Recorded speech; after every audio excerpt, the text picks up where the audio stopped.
सामूहिक विवाह ही परंपरा गोपालदास अग्रवालनी अक्षय तृतीयेच्या दिवशी करायचं जे त्यांच्या अनेक वर्षांची परंपरा आहे ती कायम ठेवली। लोक पदावर असले तरच कार्यक्रम ठेवतात, पण गोपालदास अग्रवालनी पदावर नसताना हा कार्यक्रम निरंतर ठेवणं हा सगळ्यात महत्त्वाचा अभिमानास्पद आहे। सामूहिक विवाह आज काळाची गरज आहे। महागाई, बेरोजगारी अशा या सगळ्या संकटाला मात करण्यासाठी सामूहिक विवाह हा त्याच्यासाठी एक मार्ग आहे आणि याला मोठ्या प्रमाणात पालकांनी आणि तरुण युवक आणि युवतींनी याला पुढाकार घ्यावा।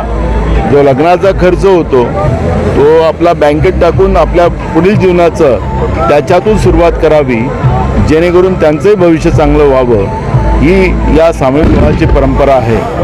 आणि मला असं वाटतं की सामूहिक विवाह हा आज काळाची गरज आहे।